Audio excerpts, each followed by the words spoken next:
This is Pet Life Radio. Let's talk pets.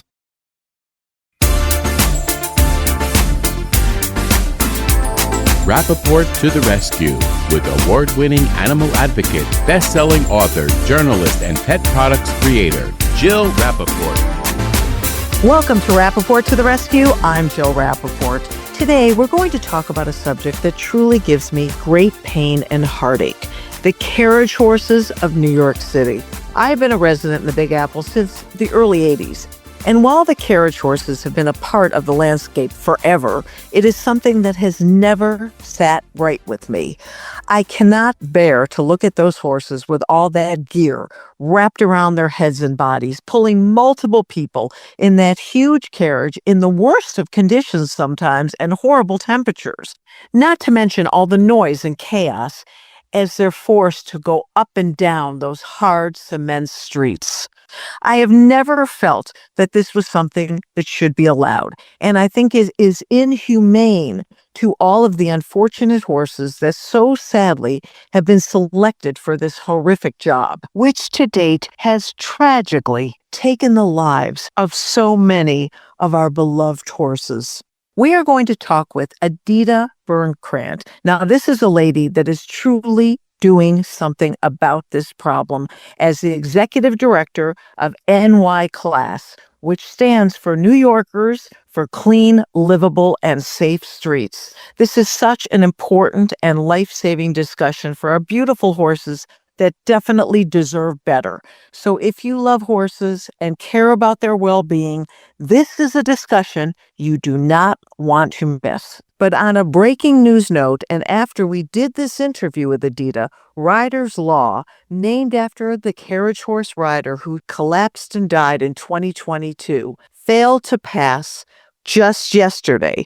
But that does not mean that the push to end this inhumane treatment ends. However, the next council will likely need to introduce a new bill and start this grueling and heartbreaking process all over again.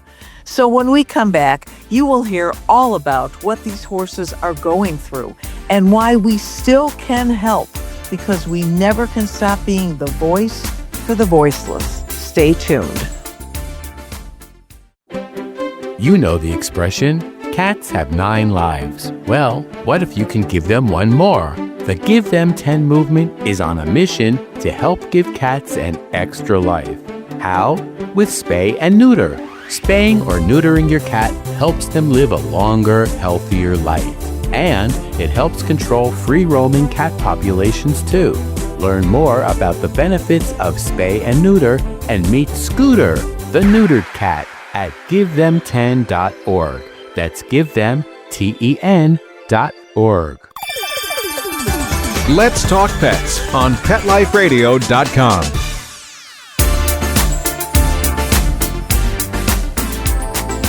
Welcome back to Rappaport to the Rescue. I'm Jill Rappaport, and I am really happy to finally talk to someone that's doing something about a situation that has been just so heartbreaking for me to witness as a New Yorker for decades. Edita Birnkrant, I am so happy you are here, NYCLASS, and this is such a horrific situation, which, thank goodness, it looks like there may be a light at the end of this frightening tunnel.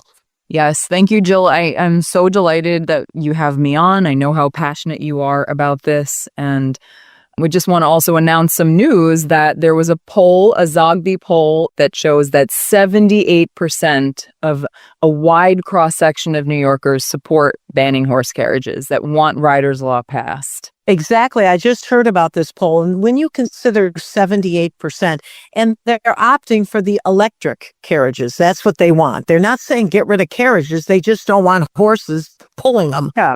I think, people want any alternative that's a humane alternative. We already have pedicab tours of the park that are wildly popular, more popular.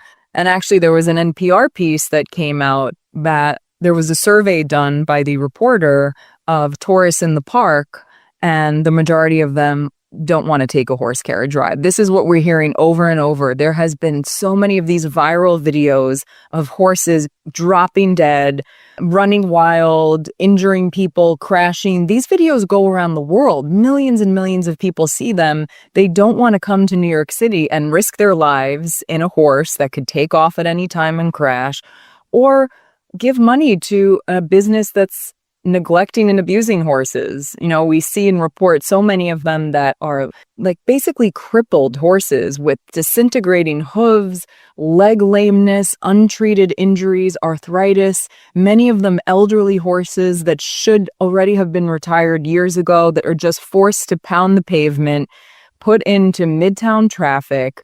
Their stabling is horrendous. Anyone who knows about horses, Jill, have you ever seen in modern day stables that are multi-levels where horses are forced up steep ramps to live on upper levels of buildings? It doesn't exist in the modern era. Exactly. And I'm a pet parent to several horses in my own farm, and they live, I think, in some cases better than me. I take care of their teeth more than I take care of mine. So I revere them for the majestic, beautiful animals they are, and I treat them the way they should be treated. So to witness this carriage horse situation, I can't even look at it because it breaks my heart so much. That's what 78% of New Yorkers feel, and especially people who work or live near the park or in Hell's Kitchen, where just in August, a 15-year-old mare named Lady collapsed and dropped dead right in broad daylight, right on 11th Avenue and 45th Street. This beautiful horse had just been a few weeks ago taken from a rural environment, thrown into the concrete jungle of New York City, collapsed shortly after leaving the stable. I mean, these horses are being worked to death. And you know that horses are pasture animals. They're herd animals. They're meant to be grazing. When you look at their living and working conditions, if they're pulling carriages on the asphalt in Central Park, they're never touching grass. They go back to the far west side through the worst traffic to these multi-level buildings, stables that do not and should not exist in the modern world because they're wildly unsafe and inhumane. There's no pasture for these animals. There's no freedom of movement. Their stalls are only required to be 60 square feet.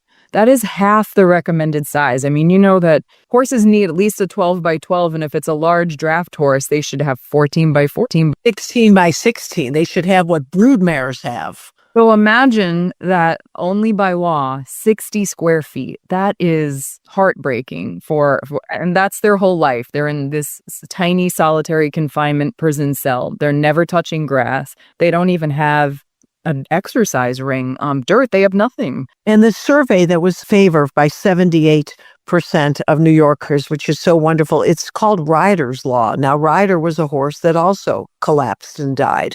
It was named after him. Yes. Ryder was a really heartbreaking situation, and I think it highlights the emergency situation here. So Ryder was actually 26 years old, which is a senior horse. His owner falsified and forged his health records to say he was 13.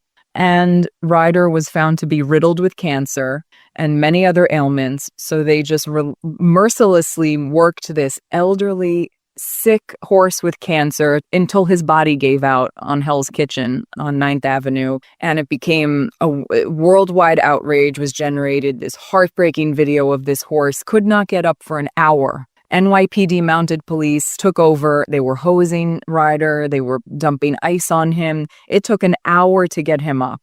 And by the time he was given vet care, it was too late. He had cancer. He had all these untreatment ailments, and he later died. And that's another case of a horse being worked to death. How on earth does a 26-year-old horse riddled with cancer even get approved to be worked, right? That's that work for the carriage owners just rubber stamp these horses. They all get a perfect bill of health. Lady, who dropped dead in August, got a perfect bill of health. Ryder gets a perfect bill of health. There was a horse named Aisha a few years ago who also collapsed and later died. She had an untreatment disease called polysaccharide storage myopathy, which is very rarely fatal. It's something that's treated with diet. All these horses just get no vet care. But thanks to you as executive director of NYCLASS, things are moving. in the right direction. Tell us about what we can hopefully look forward to. Well, we have incredible momentum, not only a majority of New Yorkers, but the Central Park Conservancy, which manages Central Park, in August came out very strongly urging the city council to pass Ryder's law. They have never taken a position on this. They don't usually take any political positions, but they felt so strongly after there were 4 violent runaway horse disasters in the park that injured park goers. People were nearly trampled. They pointed out that the infrastructure of the park, the roads are damaged from these carriages, the manure poses a problem, the drivers don't follow the laws. They said in order to protect the well-being and safety of the park goers, 43 million people visit the park every year, you need to remove these carriages. So that's more momentum on our side. We know that most tourists don't want to take these rides. We have 20 council members so far that have co-sponsored Ryder's Law, but we need a hearing for Ryder's Law. It's been blocked, unfortunately. The Speaker of the Council, Speaker Adrian Adams, has blocked this legislation. It's outrageous because it's undemocratic. When you have a bill like this that would save the lives of these horses and protect the jobs of the drivers and it's being blocked, lives are at risk. So we've really been urging and pushing Adrian Adams we still have time left to get a hearing for this bill, to move it forward. We believe if we had a hearing and there was a vote, this bill would pass and we could get it done this year. But there's a sort of political corruption going on and that hasn't happened. Well, you're up against the union, too. Talk about this union director, the union head, who basically is saying what you're doing is criminal. Right. It's pretty wild because we have rescued their own horses from slaughter. They're so neglectful. And, last year there was a horse named Bernard that was in very bad shape, lame, years of neglect. He ended up at a slaughter auction. We've rescued other horses from slaughter auctions. They're literally neglecting their horses and then sending them to slaughter. And advocates like us are the only ones rescuing them. So we already know what a bad situation it is for these horses, and Ryder's Law would solve that problem. Unfortunately, there is a powerful union, Transport Workers Union. The president is John Samuelson.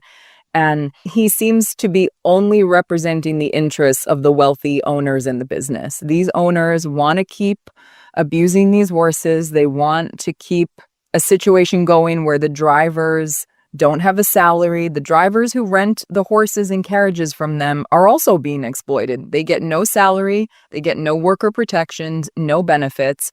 And no one's ever heard of a union head acting on behalf of exploitative owners. And that's what's happening. Some kind of deal seems to have been made between the president of that union and a handful of these wealthy owners. So what does that mean for the horses? Does that mean that this bill, and I know that your organization has truly put the money where your mouth is.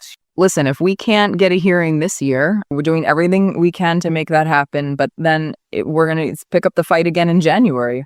The good thing is right now, the current mayor is fully in support of banning horse carriages. He has said he is not going to veto this bill. He's urging the council to move it forward. The only thing holding it back is this union that's heavily lobbying, putting out a lot of misinformation, just attacking us personally, it's sort of like a bullying campaign. They've spent $1 million on ads just in the past couple of months, attacking the council members who support the bill, attacking the Conservancy, attacking the mayor, attacking our organization.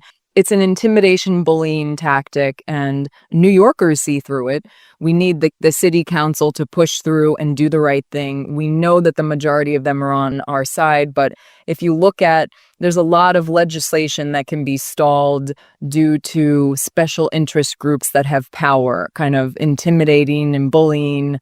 That happens all the time. There's nothing new. But in this case, we have lives on the line. There is a huge network of sanctuary and rescue farms waiting to take these horses in. Which is incredible, because having been part of the rescue world for years, that's our biggest problem, is finding a home for the underdogs, the underhorses, the ones that have issues, medical, or they're senior or whatever. It's very hard to find placement. And you're saying you have sanctuaries waiting.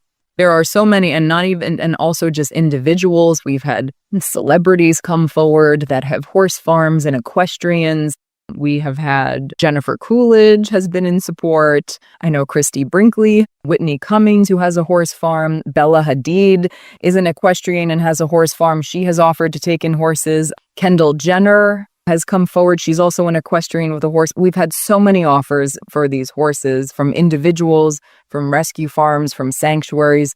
The problem is getting them freed from this abusive situation. We can only do that by passing Ryder's Law. And we have this incredible momentum. So we are doing everything we can to push through the political corruption and the nonsense and the lies from this union that's only representing the financial interests of the owners.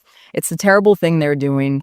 We hope that they will, come to their senses. And there's an offer on the table for much better jobs, as I said, for the current drivers who even very recently in media reports said they don't make a lot of money. It's not a lucrative job. Most of the money goes to caring for the horse. So there's an opportunity here to phase this out, either replace it with electric carriages, which are popular all over the world, or they've been offered full-time union city jobs. Yeah, it's not like you're saying to these drivers, goodbye. Your job is over. Your career is over. You're offering them an opportunity for a second chance so the horse can have a second chance at life. It would truly be a win-win for everyone. And it would also, for everyone in Midtown, people who live and work there, tourists, we would create a safer city, because it's not only the case that the horses go run wild in the park countless times, dozens of times in the past few years. I mean, if you can imagine, for your listeners who may not be fully aware, if you know how congested and dense the traffic is in Midtown Manhattan, these poor horses are going through the worst of it, usually at rush hour, wedged in between trucks, ambulances, cars, just like weaving in and out. This should not be happening in a modern day city. And because horses are nervous prey animals, they run when they're frightened. And that has happened dozens of times in the past few years. And especially like a horse like Lady, if you're taken from a rural environment, from an Amish farm where you lived like that your whole life, and then you're thrown into Midtown Manhattan, you have no turn, no pasture. That's just unbelievably inhumane and dangerous for everyone involved. It's mind-boggling that this still exists in this day and age when there's so many of us animal advocates out there that care so deeply. So what can people do now, Edita? What should we be focused on to put an end to this? People who live in New York City, wherever you live in any of the 5 boroughs, if you're listening, you have a lot of power, because we need you to contact, whether that's a phone call, an email, show up at the office. You all have a city council member. And if you were to reach out today, tomorrow, as soon as possible, with a phone call or a letter or an email, and let them know, hi, my name is XYZ. I'm a constituent of yours. I really want you to co-sponsor and pass Ryder's Law. Give the reasons why. That makes a big difference. I know it can seem like, oh, I'm just one person, but they need to hear from their own constituents that this is what they want. And even if you don't live in New York City, we're asking everyone, whether you're a New Yorker or wherever you live in the world, to contact Speaker Adrienne Adams. She is single-handedly blocking this bill from even getting a hearing. We're asking people to flood her with calls and emails because it's undemocratic. How do they reach her? Is there an email that you can give out, or a phone number? Yes, I can give you that right now, because we give this number out. And but also, if people want, we have a take action page on our website, which is NYCLASS.org/stop horse abuse. So it's NYCLASS.org/stop horse abuse. And that page really has all the information for who to contact information for Adrienne Adams. If people are listening now and want to call, the number for her office is 718-206-2068. You can call, hopefully get a person to answer or leave a message, 718-206-2068. And her email is speakeradams@council.nyc.gov. So those are quick actions everyone can take, but it's very helpful when New Yorkers who live in New York City make the direct contact with their own council member, because we need to counter what they're getting from the union that is aggressively telling these council members, no, don't support this bill, don't sign on. They're trying to get the ones that have signed on to take their name off. So we need people power, not a special interest that is representing financial interests of the owners. We need the people of New York City and everyone around the world who cares to contact these officials, because that's the only chance. We need to have a hearing. If we had a hearing for this bill, we would pass it. That's why they're so desperately blocking it, because they know we have everything on our side. We have the truth, we have the public, we have the Central Park Conservancy, we have every animal welfare organization and horse rescue group. So they want to bury this and prevent it from going forward. We can't let that happen.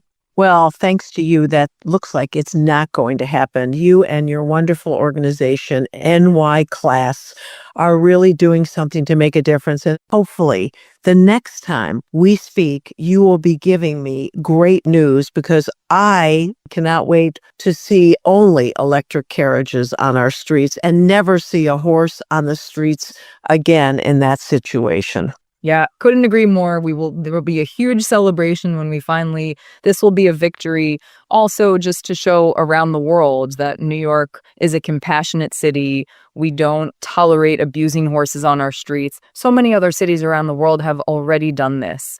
Actually, Malaga, Spain, fully banned all their horse carriages. Brussels, Belgium, replaced all their horses with electric carriages.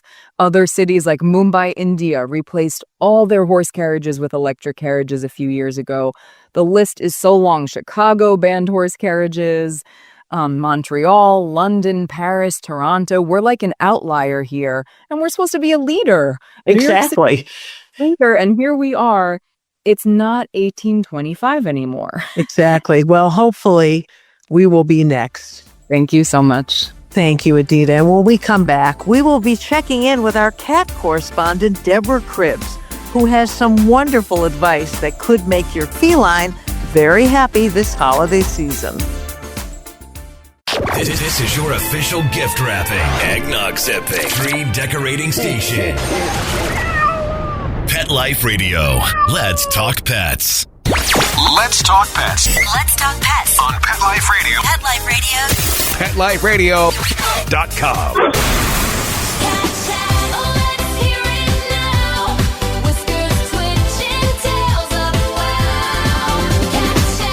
Cat Chat with Deborah Cribbs, founder of the Give Them 10 movement.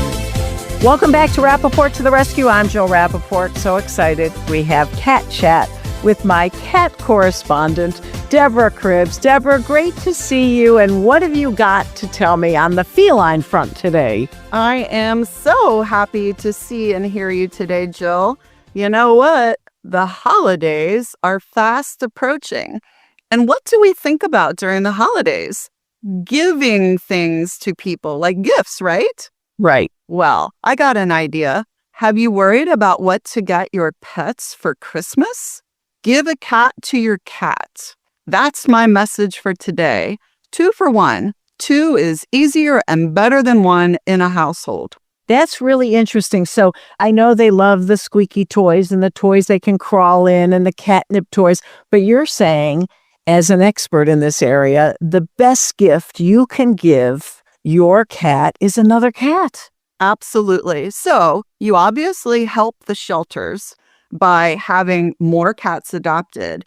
But I will tell you that a cat who has a friend in the house is a happy cat. And when you have 2, they play with each other, they keep each other occupied, and they're really not that much more work. Some people say, well, gosh, if you have 2, is it more work? Not really. No, it's not. But it's really fun to watch them play with each other. And you know, the education, everybody says the first thing you shouldn't do is ever give a pet as a gift, because you might think you're doing the right thing. And then they could end up in a household where they're not prepared or ready to really take on that animal. So you really have to make sure before we go out and decide we want to give a shelter pet, you've got to really talk to the family or the person. But you're saying, as a cat owner, a pet parent, that you should really consider this addition because it'll make their lives so much better. And I love that thought, Deborah, because you're saving 2 lives, not only the one you bring in, but you're making room for another one in the shelters. And with your initiative, Give Them 10, you have seen such magic in the area where you started this. So you know it works. It absolutely does. So we say, now that the holidays are approaching, get a cat for your cat. You can really do it any time of year. I agree 100%, Jill. You don't go giving cats or dogs as gifts to people if you don't know that they are ready to receive that gift. But as a cat person, I know whether I have a solo cat or a cat that might be a little bored and be super happy to have a new friend at home. So absolutely, get a cat for your cat. It helps everyone.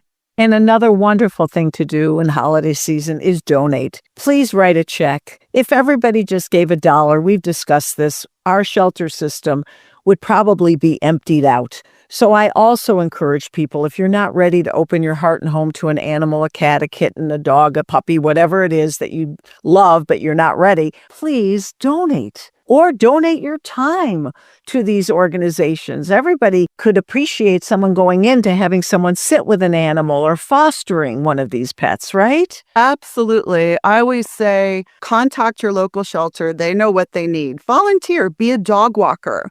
Go into the shelter and pet cats and help socialize them. Write a check if that's what you can do. But if all of us do something, then these animals that we love, cats, dogs, horses, will be better. Everybody will be better, humans and the pets. Oh, beautiful note to end on. And Deborah, I want to wish you the most lovely holiday season. With Thanksgiving just around the corner now, and we're going to be doing so many more segments with you, including cat adoption stories, breaking news stories. This is going to be wonderful. Thank you so much for being part of Rappaport to the Rescue. Thank you, and happy holidays to you. Wishing you all a lovely holiday season filled with love, joy, and hopefully adoption. Let's Talk Pets, every week on demand, only on PetLifeRadio.com.